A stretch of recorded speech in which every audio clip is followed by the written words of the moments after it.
Hey there, welcome back to this week's episode of the C-Town Podcast, where Seattle business owners, entrepreneurs, and community leaders are invited on to share their stories with us. I'm your host, Christian Harris. This week's episode of the C-Town Podcast is brought to you by C-Town Real Estate. Their mission to make a difference extends beyond just their unique and unconventional approach with their clients and their agents. They partner with the community to give back a percentage of the proceeds from each home sale to a local nonprofit of their client's choice. Visit ctown.com, sea-town.com, and experience the difference with C-Town Real Estate today. Thank you for joining us for another episode of the C-Town Podcast. Today I am joined by Kevin Wilhelm, who's the CEO of Sustainable Business Consulting. Now, to me, that sounds kind of interesting, as far as business goes. But the real draw for me was hearing about the recent news with the Sounders becoming the first carbon neutral professional soccer team in the MLS North America, which I thought's awesome. I've been a Sounders fan for a little while, not as diehard as some, but I thought it'd be kind of an interesting story to kind of hear about, like, what does that mean for a professional sports team, to become carbon neutral and how that plays into sustainability. So great. Maybe just tell us a little bit about how you got into the business of sustainability and what that means to you. Well, and thanks so much, Christian, for having me on your podcast. Big fan of the C-Town podcast and what you do in West Seattle, so thank you for having me. So in a nutshell,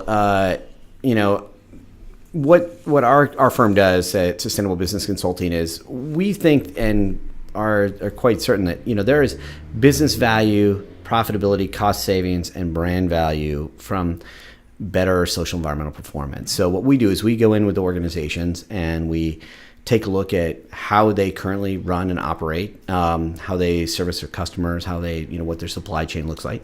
And then we look for those ways that they can find not only kind of environmental improvement or be better and purchase more locally, but do it in a way that's also going to be better for their company overall, where they can find innovation, brand value, where they can save money. Sure. And I think most people have this dichotomy that if you're doing the right thing, you probably have to pay more. And what we tell them and we show them, it's all stuff that most people knew in the 1970s, that if you save on energy, save on water, save on waste, you're smarter about your transportation choices, that you actually will save money. And so it's a win-win. And so that's what our business is about, is making it a win-win. And we serve as kind of strategic advisors to a number of different organizations. Okay. So how did the partnership with the Sounders start? I mean, what does that look like? Well, hilariously, so I have a completely weird story on this. 21 years ago, I actually was the Sounders PR director back in the old A-League. So my first career was in pro sports. I'd been a general manager of a team in Minnesota, which is now Minnesota United, and then moved out to Seattle and was their PR director for a year. And then kind of thought, I need to get out of sports, and I wanted to kind of save the world. So I kind of started this consulting practice. Fast forward to last year, I was asked by the Sounders to come give a talk on Earth Day about what they could do around sustainability.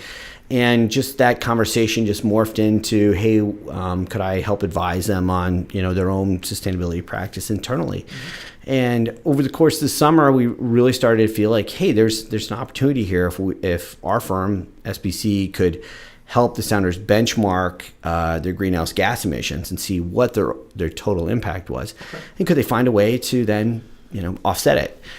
And that was just how this conversation started. And then as I started thinking about it, of being a huge Sounders fan, and then of course, being a West Seattleite and just having pride in my team, that, there's an opportunity here for the Sounders. If they really want to make a big impact, it's not just, what they could do internally, but could they mobilize their fans? Could they mobilize the entire soccer community, not only here in Seattle, but across Major League Soccer to do the same thing? And what an impact that could be. So I, worked with them on, how what that would mean, how to go about it. And then also had to research all the other teams, make sure that Portland Timbers or someone hadn't already done it. And so fast forward to last Sunday, we put the trees in the ground and worked with our firm, worked with the Sounders and Forterra, and, overplanted actually a number of trees to make sure that they would be offsetting all of their carbon emissions from the past year. And so, what we've been able to collectively say is we know that the first team in Major League Soccer and in North America to do this, but to this point, I don't know of any other team in Major League Baseball, the NFL, NHL, or the NBA that's done it. So there's actually a chance where they might be the first of all the 5 professional sports leagues in the United States. I just hadn't had time to research it to double check it and make sure that, the Yankees and the Mets didn't have an initiative or something like that. So I actually think that this effort that the Sounders are doing, of anyone who's listening from Seattle, this is going to be the groundbreaking thing in the movement, because if there's one area where, say, like Republicans and Democrats don't get along, or climate deniers and climate advocates, they can get caught in their tribes. But everyone can be a fan of the Sounders or the Seahawks or the Mariners. Everyone's just, from your, your, let's say, redneck to your ultra conservative to your complete tree hugger, they all root for the same teams. And so by getting teams involved and the fans involved, I think there's a real opportunity to kind of help the community locally and also be part of the greater movement. I love that. I mean, I think it's spot on in the sense of despite what political or social tribe you come from, by and large, the majority of people want the best thing for themselves, their family, their community. Right. And we just disagree on what that is. Exactly. But, I mean, what business organization doesn't want to do something good and in the process save money, become more sustainable as far as not only their practices, but the limited resources around them. Exactly. So what for an organization like that? I mean, what does that specifically, without getting too deep in the weeds, what that specifically look like? I mean, is that kind of analyzing, how many miles they drive to practice, or how much they're flying for games, or? Yeah, it's all that, and you can actually go to Sounders FC /sustainability, and you read all about it. And there's a great chart that we help them create on kind of where their emissions coming from. But no surprise for a professional sports team, most of their emissions come from flying to and from the games. Sure. Then obviously electricity and energy use at the stadium for their games, and then it's a matter of fan travel to and from the games, and then community. And so we try to take a whole comprehensive look of, not just their office operations, but what's the team doing at Starfire when they have games, what's their Sounders 2, which is now Defiance and based down in Tacoma, what they do at their stadium, what do they do when they're scouting and flying to South America to check out players, and what are their employees doing commuting to and from the offices. So we took a whole comprehensive look at it, and it really falls in those 3 main buckets. So immediately whenever you work with any organization, whether it's the Sounders or let's say it's REI or Alaska Airlines or Nordstrom or somebody in town, everyone immediately looks at like the thing that they touch was a paper, like what can I do on paper? But you realize like it's great to reduce that, but that's not going to be where your impact is on the planet for what's needed. Okay. With, once you kind of determine that baseline of, consumption, right? I mean, how do you curb that, offset it, mitigate that? I mean, what's that look like? Sure. Well, one of the things that, our firm and just kind of the, standard best practices around sustainability is you first look at where can you reduce. So, whether it's paper usage, energy usage, water, waste, you can switch to recycling. Anything you can reduce, you can pretty much save money on. So you look there first. Then if there's an area where you can switch, say, your energy use to renewables, that's kind of the second step. And then everything else is kind of the things you can't change. Like we can't say, you know what, Sounders, because you want to lower your footprint, you can't go to the game against New York this week, Sure. So those are things that are there because of the nature of their business and because of the way the league schedule sets it up. So those are the areas that you have to offset. So you try and one of the things, like I mentioned, paper being a very, very small portion of their impact, but one of their operators at Sounders was able to make some simple changes of double-sided paper, put some default changes, margins and everything, and saved them $20,000 in a matter of months. And that's real money that can then be used to do other things. And so that's how the organization kind of went about it, was first finding those reductions, things that they touch, and then where they can move to renewables and everything else offsetting. Okay. Now you mentioned, kind of the second step in that after reducing is looking at renewable energy, sources and stuff. Now, like when I think about this, and I'm probably not alone, Sure. I start thinking, okay, costs are going to go up because you want to, be on the front line of something that's Sure. not necessarily as cheap as conventional energy sources. Right. I mean, what are some maybe common misnomers or beliefs around that if you've found through your research Sure. and through helping organizations? Well, there's been a huge misnomer, and going back to our most recent presidential campaign, where you had one candidate who was saying, we need to go back to coal, and because it used for for 100 years, it was the cheapest form of energy. It's no longer, and people think that, it's been environmentalists have been killing the coal industry, but actually what it was natural gas was cheaper. Sure. So everybody changed over to natural gas. Well, as the, market incentives and the government incentives that were put in during the Obama years, there was just this actually explosion in both wind and solar power, which has actually made it the cheapest form of energy. Other than in Seattle, which we have hydropower, which is already pretty darn clean and cheap. But there's a misnomer that solar is more expensive, and it used to be, but it's not anymore. It's cost competitive with all other forms of energy. And nowadays, the way that the market has worked, that putting solar panels on your roof, you can get paybacks in a matter of years, where you can do things through power purchase agreements and other things. Sure. So you don't have to just always think, I got to pay for the installation and the panels and put them on there, and that's going to take forever to pay off. Mm-hmm. Nowadays, it's more like leasing. You're leasing the panels up on your roof, and someone else is doing it, and you can get a carbon offset that someone else will pay for as well. So that's been the biggest misnomer, is that everyone thinks that renewable power is more expensive, and actually when you look at it across the grid, it's pretty cost competitive, and it's more about financing in the same way homes are. Okay. There's different there's different rates, and people that come to C-Town and want to figure out how their financing is going to work for their homes.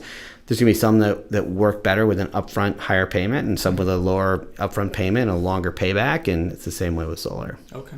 Now, to be devil's advocate, some may say that is renewable energy sustainable if the government, its taxpayer dollars, stop subsidizing it? Is it going to be able to compete in the free market with the cheaper forms, the conventional forms of energy? And then obviously there's limitations of how to store the energy with solar, or the relative inefficiency of wind, or how much space they take, or whatever. Yeah, absolutely. And that's a great question, Christian. The reality is most of the subsidies have been taken away by our Congress. So it is pretty much market versus market right now. And there are incredible subsidies that go towards the fossil fuel industry, so that aren't always captured. Sure. So if you think about the U.S. Navy, almost $160 million a day is just escorting oil frigates around the world, that our Navy protects the oil industry. Sure. That doesn't show up on their balance sheets. But the good news is, from kind of the solar and wind, is that really the big missing chunk was always battery storage. Sure. The sun's not always out, the wind doesn't always blow. And when it does, when do you need it? Now with some of the evolution of the newest range of batteries that Tesla and other companies have been doing, they now can store that. So when the wind blows at night in eastern Washington, when there's no one who really needs power, it just kind of was like, why do we have this? It's just, we're not using it. Now they can store it and use it in peak areas. Okay, awesome. So that's pretty interesting, Kevin. Thanks for kind of explaining some of those misnomers, sure, and kind of where things are at. Right. I know a lot of times they're just kind of old talking points from prior conversations, sure, or whatever in society. So I was listening to your TEDx talk, which I found pretty interesting. Obviously, that's geared towards businesses. Sure. I really liked your quote in there about how you're saying, if you aren't, as an organization, if you aren't making money from sustainability, you're doing it wrong. Correct. I think that kind of gets back to that point of, to do something good or sustainable or right, that's going to cost you more. Sure. Obviously, you got your social capital, and you have the the financial element of that. Right. Can you speak to that a little bit more, as far as kind of the cost effectiveness, sure, of being sustainable, as opposed to just the feeling good about doing something good. Yeah, or the mindset that it's in there. Quite honestly, there's not. We've been at this for 14 years, and worked with about 150 different businesses across 37 different industries. So from Eastern Washington hop farmers to small businesses to Fortune 5 companies globally. And the reality is that there's always low-hanging fruit around the organization. People, in terms of, energy, water waste that's sitting right in front of them. Nobody is using technology enough in terms of in terms of video conferencing for business meetings and travel. The thing we hear with every organization is, well, yeah, but I'm not going to stop traveling because I need to go meet this customer. And you say, right, go meet the customer for the first time and maybe the second time. And after that, use Zoom, WebEx, use something else. And then when you absolutely need to be there, be there. But usually what happens is it takes a financial crisis for some organization to go, okay, let's cut back on these travel and these conferences and these credits. And when you figure out, well, you don't necessarily have to cut back, you can do them, but just do them virtually. So there's those things. And then the other thing I would say is that you're eventually, when an organization truly wants to become sustainable, whether it's a business here in West Seattle or downtown or whatever, there is a moment where profitability and sustainability are going to hit. The way they've always done things, the way that they want to do things is going to run into it. So I'll just give an example. We were talking to a retailer last week. They want to be a leader on sustainability. Well, their business is growing like crazy. Most of their products is made in China and is shipped over. 90% of their emissions come from the 10% of the materials that are flown in last minute versus brought in on a ship. And they said, well, we're not gonna give up on sales because we're gonna do it. And we say, no, we're not saying that. We're saying what you need to do is maximize your processes to the most efficient perspective so that you can keep most of those coming in on marine, which is very low emissions, and avoid the air emissions. Now, there might be some, but you can't have it both ways. You can't say we want to save the planet, but we're not going to shift our priorities. Sure. And that's where breakthroughs happen, where they don't need samples flown over from China anymore. They can use 3D printing in their offices. They can use most of it doing digitally.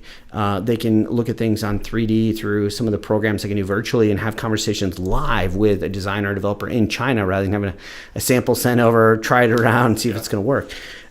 So there's those technology breakthroughs. And the way I think of it is, in the 80s, the idea of waterproof and breathable for all of our raincoats seemed impossible. And then Gore-Tex came out. Now everyone wears Gore-Tex jackets and no one even thinks about it. And that's kind of where it's going. Or to use the idea of where sustainable business is, if you think back to the mid-90s, the idea was you had an e-business platform and you had your way you did business and you might have a website and could do it. Now everything is done electronically and no one calls it e-business. It's just business. And that's where this is going. So, and I just think of, if you look at some of the restaurants in the Junction, I'm a member of the West Seattle Business Junction Association. It's actually 17% cheaper to compost than to throw stuff in the garbage. So all of those restaurants, all that food that gets left over, throw it in the compost bin, and it's cheaper because of the way the tax structure is on waste than to throw it in the garbage. So you want to save 17%, just compost. And the Mariners, I'll give an example here. The Mariners have really figured this out. So I don't know if you're a Mariners fan at all, but if you go to a game, you buy the food and then you throw it in the compost bin. Well, they take all those I'm not going to throw the food in the compost bin. Well, so let me just say so in the 7th or 8th inning, you don't finish the second chili dog that you really didn't need in the beer and everything. So originally what they had was they had waste streams, recycling, composting, and garbage. Well, they shifted everything over, all the cups, all the utensils, everything to compost. So they put it all in there. Sure. Well, so that was a little bit more expensive on the front end in terms of procurement, but cheaper on the trash on the back end. And then what did they do? They take it over to Cedar Grove. Cedar Grove has a Cedar Grove compost night where people actually come and pay to buy the garbage that literally was thrown out, like 3 months, 4 months earlier. Sure. So if you think of that chili dog that you're throwing out because, this is disgusting, and then 4 months later, you got people coming through the doors going, I want that compost. I need that chili dog, flavored, soil. Yeah. And Cedar Grove Compost Night was their biggest actual giveaway night 2 years ago. So you have literally fans showing up to buy the waste that they might have, like season ticket holders that might have been buying their own waste that they've done. And so this is a money maker for them. It saves them money on the front end in terms of the waste, but they also were able to, sell it as a promotional opportunity to Cedar Grove Compost on the back end. That's what sustainable business is. The same thing with Safeco Field. There's the waste. The big pipeline that takes most of the, liquid waste, your black water, basically, they rerouted it under Safeco Field. so that temperature, that water is usually around 50 degrees. So when it's cold outside like this, the grass can still be growing and it'll also be heating. I said Safeco Field, now T-Mobile Park. Sure. But that's a way of just using some smarter business practices to actually save money. Sure. It's interesting. So, I mean, obviously there's the cost benefit ultimately. And then the one I think of is kind of that alignment of values, Totally. seems to be the smartest one. And that's like, for my business, for C-Town Real Estate, that was one of the big factors of like, I want to be community involved. I want to give back a percentage of, the profits and that sort of thing. And so all of my marketing efforts, are to how can I find other people who are, not only going to buy and sell real estate, but who care about West Seattle and the community right. and doing something better and giving back. And, right. I mean, that's been a huge one. I mean, as it relates to like the Sounders, going carbon neutral. I mean, is there kind of a tangible benefit there to the fan base, or just kind of they know that their sports team is doing the right thing and making a difference? It's both. So yes, they know they can feel good about their team leading, and that climate change is it's basically our existential crisis for our generation, and that our team is taking the lead on it. Is there tangible stuff? Yeah, they're going to start seeing tangible things at the stadium. I can't tip you off on them right now, but you'll start seeing those. Okay. And thirdly, they wanted to be a good community citizen. And if you think about it, your customers, people who are buying real estate for you, you want to go into a neighborhood that's cleaned up. You want to go into a nice space, where things are taken care of. And that's kind of what sustainability is. You don't want to, yes, it's cheaper to just throw your garbage on the side of the road than just like doing it. Sure, but eventually who wants to live there? And so your home price depreciates. You want to be in that neighborhood where everything's appreciating. And that's kind of what sustainability is all about is, we're starting to see that, homes, and I know just because we put solar on our house, that when we look at, say, what a Zillow or Redfin estimate is on our house, we know that it's actually much higher than that, because if there's somebody out there who wants not only a home that fits that certain size, but also matches their values, and basically means that they've got solar on the roof, and if they get an electric car, they can basically run their car off the sun and never have to buy gas ever again. That's a pretty cool thing. And people have said to me like, oh yeah, but your electricity rates are probably going up. And you're like, yeah, of course they have. But do you know it's like 1/10 of what it costs to fill our tank of gas? So yeah, we're saving 90% by going green, and it pays off, and we feel better about it. Sure. As we're having this conversation, I'm realizing that I'm actually way greener and more sustainable than I thought I was. Sure. We're digital, paperless. We use Zoom meetings. Right. All our listings do 3D virtual tours, right. Which hopefully will save people the time and gas to drive. Absolutely, totally. Around, so. Well, absolutely. In your business, the 3D virtual tour, you think about what it was 5-7 years ago. You had to give up your Saturday. You drive around to look for 5 or 10 homes. You'd walk through them, and then you would have to constantly be like, well, how am I going to do it if there's only a 4-hour window at this place and a 2 hours? Now people can look at in the comfort of their home at any hour, day or night, right. Go through it and look at it, and then be very targeted about where they're going. And that's the use of technology that's actually making not only your business more sustainable, but your potential buyers can see more homes, have better service, sure. And lower their emissions while doing it. And so that's exactly the win-win that people need to be talking about. Sure. It's cheaper, provides better experience, more convenient. Yeah, absolutely, and greener at the same time. Right, and the alignment of values. So, kind of getting into the weeds of your business a little sure. bit. You started 14 years ago. Yep. If you had to do over again, what would you do differently this time? Wow, that's a great question. I would say that I would be as skeptical about my own business growth as people are about the business. When I started working on it in 2005, there was this groundswell that was starting. Like, it was really hard to get going and get people to pay you right up front. Sure. But then when there was this huge momentum in 2007, where like every single magazine and publication was going about climate change for a month, even Sports Illustrated, that when the financial crisis happened, we had been ramping up and adding staff, and just thought the gravy train's coming, and it was a wake up call, just like it was to everybody who's ever invested in anything in their life. And so I probably would have been a little more conservative off the bat, because there's nothing worse than growing and then having to let people go. But sure.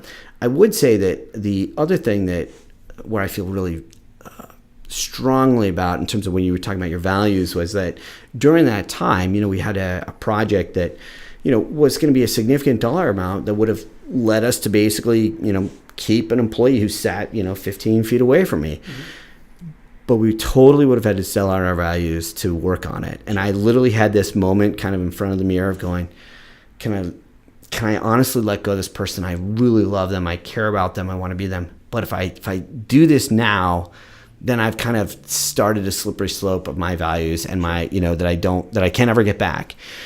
And so I held firm on the values and had to let go of this amazing person. And as incredibly difficult as it was the right call. And I now can look back on it and say, yep, I didn't sacrifice then. I'm not going to now. Sure. Well, it's good to learn early on as opposed to making the wrong decision. Then exactly. Yeah. Having to deal with that fallout later.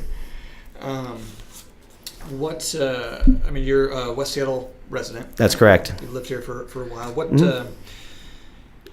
were you born and raised here? No, I'm born from Central Ohio, where you couldn't imagine a different environment, different political environment, different culture, different mindset. I'm from the Midwest. I can't imagine. Where are you from in the Midwest? Iowa. Okay, all right. Well, I'm from Central Ohio, so yeah, we both probably did some things in cow territory that we aren't proud of in our high school years. I was pretty young when we moved over. So. Okay, that's good. Yeah. What do you love most about West Seattle? West Seattle is amazing. When we first lived here, we lived in Capitol Hill and then we lived in Green Lake, and West Seattle seemed like the end of the earth. And I remember actually looking at houses and going, this is way too far from anything. But what West Seattle is West Seattle is its own community within a big city. So I feel like I live in a small town, have the small town experience. I shop locally, I eat locally, I work locally. And I'm also living in Seattle and can do it. But I definitely feel like when I lived in Green Lake or I lived in Capitol Hill, I felt like I lived in Seattle in a big city. And here in West Seattle, I feel like you kind of have your own little community that you're part of, and everyone kind of supports each other and knows each other. Sure.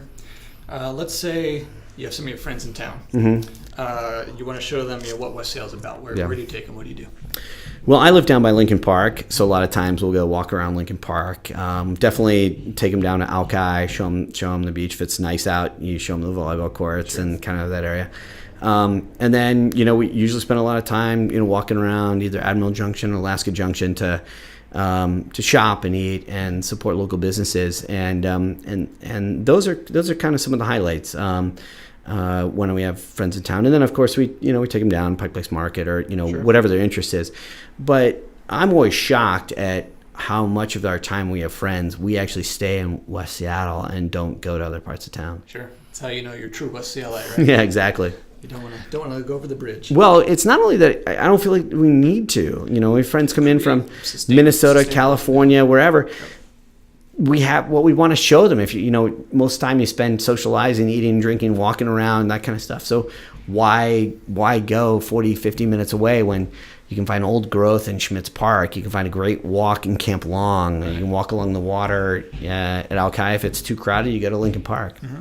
Either personally or professionally, what's been some of the best advice you've ever received? Oh, that's a great question. I would say one of the bits of best advice that that was shocking to me when I heard it was that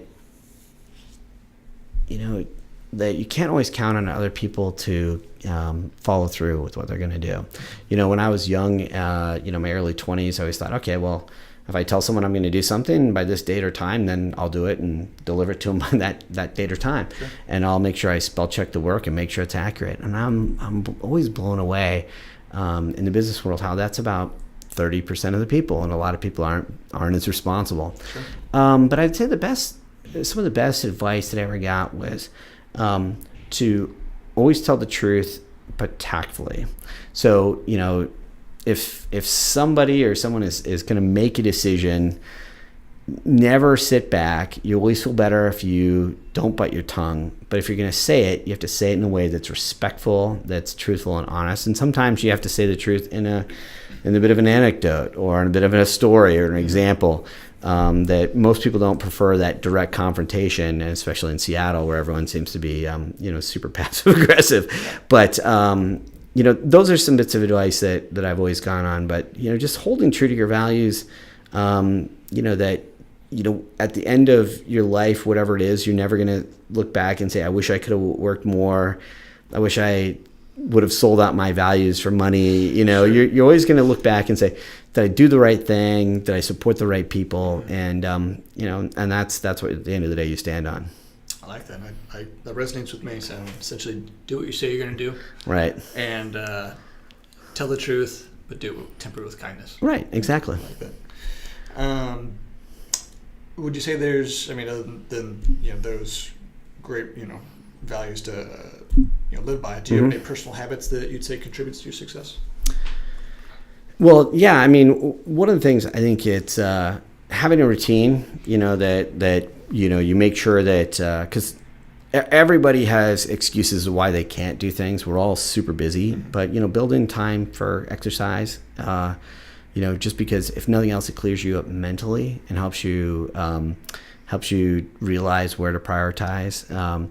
So on any day that I feel like I'm super stressed and, oh my God, I don't have time, I absolutely make sure I get to the gym for half an hour, because I find out that when I'm doing that and I'm letting out that kind of physical exertion, mentally, all of a sudden I go, okay, I really only have to do these 3 things today. And I make sure I concentrate on those. The other thing is I just think persistence is, it's kind of a habit that I have of, or maybe it's, I guess, a characteristic. It's not necessarily a habit, but I think in anything, any line of work, and as an entrepreneur, there's good days and bad days. There's ups and downs. There's going to be a lot of no's for every yes. And just, not taking it personally and being persistent and continue to carry on and realize that, what you're doing and why you're doing it. And that's what you need to be doing. Sure. Yeah. Don't worry about people around you doing as much as what you need to be doing. Right. Exactly. Do you listen to podcasts? I do. What are your favorites? Well, right now, my wife has me a lot on the Daily from the New York Times. I listen to several NPR podcasts. I've just been now trying to get more local into ones like C-Town and some other ones around Seattle. And believe it or not, I listen to quite a bit of podcasts on MLS Extra Time for soccer, some of the ones that the Sounders have, sure. and Danny David Moore during football season for the Seahawks. But I try and balance it out for every one that makes me feel like, oh God, the world is really not in a good place. Then I'll turn on some sports thing, and that'll completely distract me, and I can worry about, what are the Seahawks going to do with their offensive line, or are the Sounders going to bring in a designated player? Sure. And I can get just as fired up about that mentally really quick, and that's a very good distraction. Sure. If you could recommend just one book to our listeners, what would it be? Gosh, that's a unbelievable question. I would say if you're looking at business and you're trying to figure out, especially as an entrepreneur, the book Good to Great by Jim Collins is a classic that you can go to. Top 3. Yeah, and then if you're into sustainability, and I don't mean to toot my own horn here, but I wrote a book 3 years ago called Making Sustainability Stick, which was all about how do you implement successfully. And what I thought was, when I got into this field, and probably similar to you, Christian, that you get in and you think, okay, these are the technical things that I have to do, and I set it up right. Mm-hmm. But everything is still relationships. Everything is still a people business, and understanding the psychology of the person you're doing. So when I wrote Making Sustainability Stick, it was because I've been working with at that time about 50 or 60 companies, and was seeing here are the commonalities of why organizations are getting stuck, and here's how to actually make it stick and be successful long term. But about halfway through, I realized, so much of this psychology, so much of it is change management, behavior change, understanding where people are coming from, putting things in the right language and terms they can understand, simplifying it. And so just I would say, if you're trying to do that in any organization, it's kind of got that key of how to talk to people differently. Okay. In the same way, when you're talking to, or any of your listeners who are looking at a new home, a first-time home buyer, you really got to explain things to them in a way that someone who's had 5 or 10 different properties and bought and sell, they have a totally different mindset. Or the house flipper versus the person who's going to retire in it for their house. It's a big education element. You got to use everyday language, and you got to also hit them where they are. You got to not be selling them on the wrong thing, selling them on what they care about, and being authentic to that. And I think that that was one of the reasons why I wrote that book, was because I at first I thought it was going to be all about sustainability, and I was like, really, this is a lot about psychology, culture, employee engagement, behavior change, and it really is applicable across all businesses. Okay, that actually sounds pretty interesting. I love reading books like that. So, as we wrap up here, can you share one piece of parting guidance or words of wisdom with our listeners? Yeah, I would say that if you're listening to this, and especially since my expertise is in sustainability, is the best place to make change is right where you are. If you have a job, if you're working at a school, if you're in school, if you're wondering what you can do, start within your house, start within your organization, start, if your company isn't doing something, start a green team, or if they are on that, join it and see what small changes you can make, and then you'll move to the next level. I find so many people that'll come up to me and say, I hear about this climate change thing, but it seems like such a big thing, and I don't know how this relates to me or whatever, and what does that mean in West Seattle? And you go, well, here's some things that you can do in terms of your own habits at home, your own habits at work, when you go out to eat, even just like what types of food you order or ask about. Is the seafood that you're ordering, is it Monterey Bay certified? Is it wild salmon? Just asking certain conversations and questions, because you don't realize that every one of those businesses is waiting for consumers to ask enough to then change their behavior, and they won't do it. And so wherever you are, if you want to make change, you can. What I would say is, you don't have to ask for permission. Sometimes you ask for forgiveness, and just go for it, because, it is one of these big challenges. You read about in the news every single day about how worse things are on our planet. A year ago, it said we have 12 years to correct this. Well, now we're at like almost 10 and a half years to correct this. That's not very long. So we all need to be pitching in. If we all pitch in a little bit, we can get there. Okay, so it's really getting back to that famous, I believe it's Gandhi quote of, be the change you want to see in the world. Absolutely, and same with the Margaret Mead quote. Never underestimate the power of a small group of people to make great things, because that's what's always done it. Sure, that's great. Well, thank you for your time, Kevin. It's been a fascinating conversation. If people want to find out more about you, your book, your business, Sustainable Business Consulting, where should they go for that? So the website is sustainablebizconsulting.com, so sustainablebizconsulting.com. You can also go to, I have a personal website, kevin-wilhelm.com, and you can follow us on Twitter at Kevin Wilhelm SBC, or you can follow the company at SBC_consulting. So those are the Twitter handles. And if you're wanting to know more about this, follow our company and follow me on Twitter. We're keeping the news that's relevant and people need to know about it on a daily basis. Awesome. Well, thanks for your time, Kevin. It's been a great conversation. All right. Thanks, Christian, so much. That wraps up this week's episode. Make sure to check out our guest website, pay them a visit, and help spread the word about what they are doing. If you have any questions, know someone who should be a guest on here, or has a great story worth sharing, email me at christianharris@seatown.com. That's sea-town.com. I would also love it if you would go to iTunes and give us a review and a nice 5-star rating.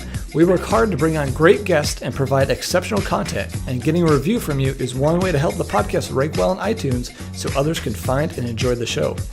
You can also find out more about me, how my real estate brokerage is breaking the mold and making a difference in our Seattle communities, and other projects I'm working on by visiting seatown.com, sea-town.com. Thanks for listening. The music for our podcast is courtesy of The Fascination Movement. You can find their albums in the iTunes Store. You can also listen to more episodes and find all our show notes on our website at seatownpodcast.com. This has been a Seatown Media production.